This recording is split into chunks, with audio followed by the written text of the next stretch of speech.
What's up, everybody? This is Jeremiah, and today you're gonna react to the video, "The Worst Anime Fumbles of All Time" by Nanjuno. Now, all anime, there's some parts, I don't know, but there's some parts of it, in shows and shows, movies, but mostly shows.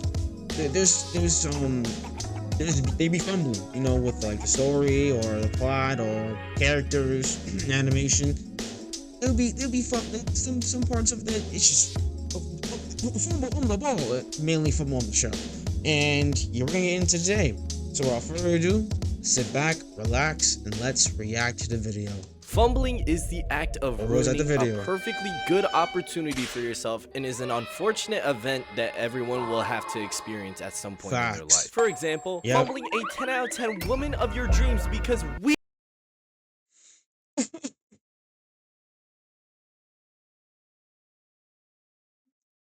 I know that all too well.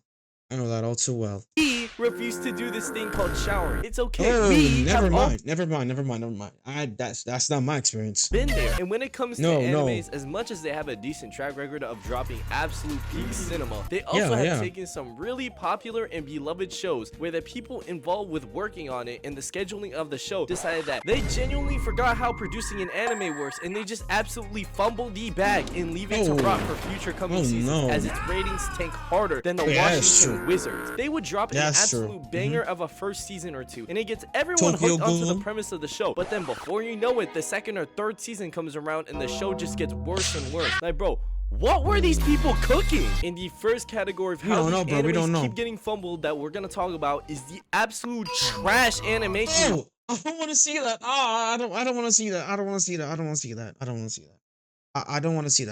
that. Oh, it's sliding. Oh my goodness gracious me. The frames. Get from these shows over not time. Even 24 the first frames. example being the infamous 7 Deadly Sins. This anime is for real the founding father. Matter of fact, you can put them on the Mount Rushmore of animes that had great potential but got hoed by horrible animation, because that's literally all it is known for nowadays. It has an alright story and had an alright cast of characters, and every person I talked to about this show said that they thought it was simply good, and every single person has told me that the first 2 seasons were pretty alright, but then by the third season is where everything just fell off a cliff from this point on. You got the main character looking like a Roblox avatar that's about to reset. He looking like he has no will to live, on his deathbed trying to get Elizabeth's attention, being like, 20 days straight hoeing our budget right now. And this scene right here is literally like watching the Mona Lisa being painted, because this is why anime fans implement the word frame into every single anime that has bad animation nowadays. And this is the reason why the anime got the infamous name 7 Deadly Frames. It was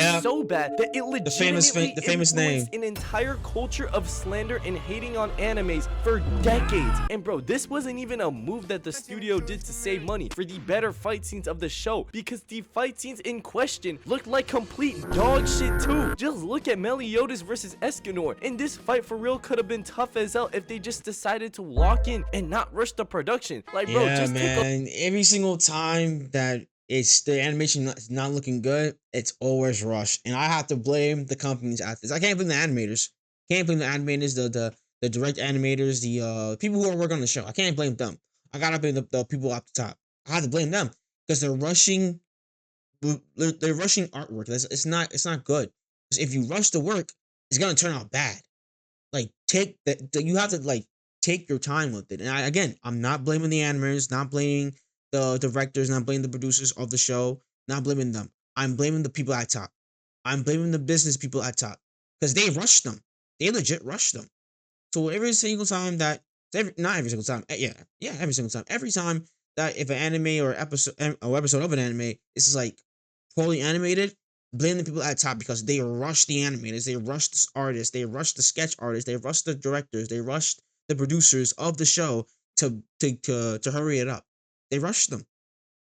And it's sad to see that. It really is. Look at some of these frames. It's absolute bullshit. And then you go on the tube, and there's for real people on the internet that animated this fight better than the studio. So you would think that other companies would use them things inside their heads and realize, wait, we should not do whatever they just did and learn from this absolute disaster that happened and not cook ourselves. Instead, they were like, Yeah, whatever, we just gonna ignore that shit. Like, bro, whoever is in charge of running the production for these animes gotta be as competent as the Chicago Bulls front office when they traded for 10 guards on their team. Because years later, wait. Run that by me again? Run that by me again. Of running the production for these animes gotta be as competent as the Chicago Bulls front office when they traded for 10 guards on their team. Is that true? Oh well, I haven't been in the NBA ever like in a long time, not a long time, but in a while. They traded 10 picks for guards. Oh, great.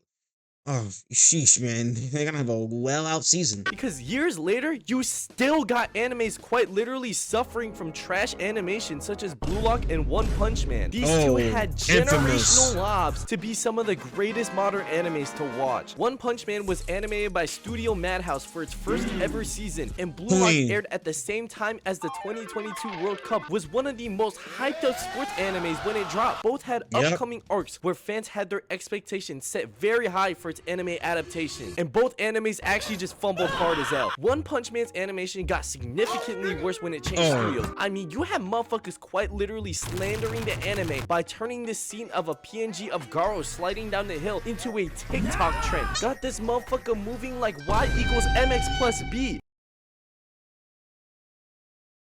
The slope formula. Not the slope formula. Oh man, this takes me back. I don't want to see that. I don't want to see that. I don't want to see the sloop formula, bro. That's PTSD, man. That's PTSD. And then Blue Lock's animation was so horrendous. Oh yeah, it was just it was just like, it was just no motion in it.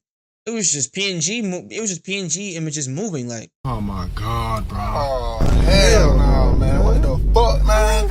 Get your ass on, boy. You get your goddamn ugly ass. Like, it's crazy, dog. That they were for real animating using PowerPoint presentation transitions to animate some of these scenes. Like, bro, what is going on right now? It makes this even worse when you find out that for a majority of Blue Lock's second season, that they had one guy handling the entire third selection prior to the Japan U20 match arc. And this trash animation isn't even the animator's fault. What are these committees doing with the scheduling and minimal resources allocated to this show? Like, bro, they don't have the brains for this shit. They sold so bad. And then there were animes like the beginning after the end, a really hyped up manhwa that just had garbage animation from start to finish and never really took off as it should have. Now, the second and last category of animes being fumbled I'm gonna be talking about are the ones where the anime is following the exact manga material for the first season or first few arcs, but somehow just make the brain dead decision to make an anime original path or ending that deviates from the manga source material, or cut so much of the manga material to the point where you for real don't even know what's happening anymore, and it just makes the story worse overall. And this one is dead ass so infuriating. They for real see the manga has been successful with its original storyline, getting hella recognition and awards or whatever, and the committee taking on the project for real said, yo, we have the potential to adapt one of the best animes of this decade, known for its unique plot in the manga. Yes, sir. What can we do to change this? Like, Twin, just do your job. I hate when animes do this bullshit because, dog, all they gotta do is follow the blueprint of the story and the manga. And I don't understand. You want to be creative? No. The mangaka was legit creative with the thing. What's good, guys? Enjoying the video? That's great. Make sure to like, comment, subscribe, share the video, and turn on the notifications to know when I upload another video. Also, tune into the live streams. We're live on YouTube, Twitch, Kick, and TikTok. So choose whichever platform that fits best for you. Also, join the Discord, link in the description down below. And I noticed that most of you guys are watching my videos but not subscribed. If you guys are watching the video and liking it, hit the subscribe button. It's free. Without further ado, let's get back into the video. Like, it's so picking them. The manga is so great, but yet the anime, it's like, yo, dog. Just follow the anime, just follow the manga, and it'll be goated, okay? Don't add this, don't take away this, don't adjust this, don't adjust that. Just follow, just copy and paste, basically. Just copy and paste it. Just copy. Control C, Control V, right? Control C, Control V. Simple. But nah, They want this, they want the money, but everything will go down if we don't follow the freaking blueprint.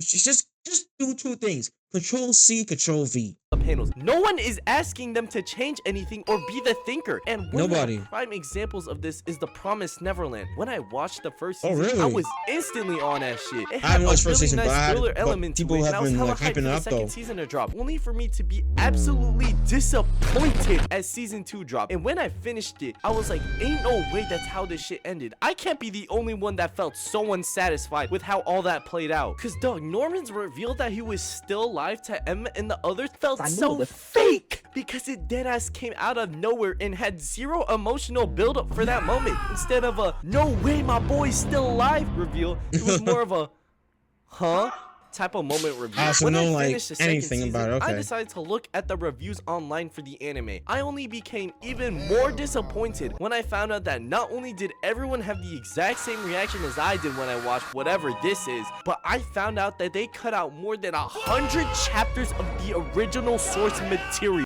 Okay, now I see why it was bad. I see why it was bad. I see why it was legitimately bad.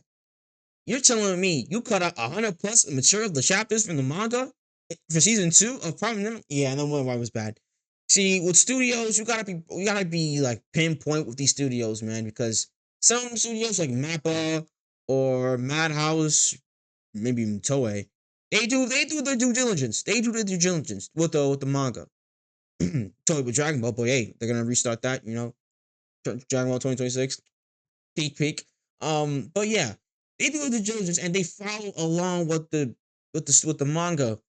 Well, others they don't. I'm not saying at all, but like maybe a good handful or a few don't do that. So it's like you have to like pick which one's gonna follow the complete story of it. You gotta pick, man. You gotta be you gotta be aware. To finish the anime in 11 episodes in season 2. Dog, I'm being serious. Who are making these decisions? So if they didn't do that, that means Promised Neverland would have been like at least finished by like 4 to 5 seasons. If they didn't remove 100 plus chapters, by then it would be like finished by like season 4, 5, or maybe 6, season 6.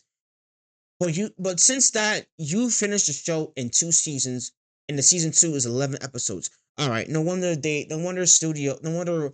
like if you're making a manga or like a comic book, you have to like be aware and be diligent of studios want to just ruin your book. I mean, not your book, your comic book or manga. You have to be aware, because if you're not aware, they can do this nonsense to you. And it's like, dog, fam, that's crazy. This is for real the equivalent of Nico Harrison trading Luka. I'm sick. So you know what I did? I decided that's those things in 2026 to read all the chapters that they skipped over and were cut from the anime and read the original manga ending. And bro, the Goldie Pond arc, which was supposed to be adapted in season 2, is arguably the best arc of the entire series, and they just cut it. They for real robbed the Promised Neverland anime fans of peak cinema in broad daylight. Nobody was asking these motherfuckers to be the next J.K. Rowling, the best writer known to man. All we wanted to see was the original story animated. That's it. Instead, they for real said some "We do not care" and gave us an absolute shit show. Another example of this category is Tokyo Ghoul. I've talked to some people about this series, and when I mentioned that I've only seen the first season of it, everyone is like, hey bro, just keep it that way. You don't want to watch whatever bullshit is the second season. But instead of listening to that advice, I was like,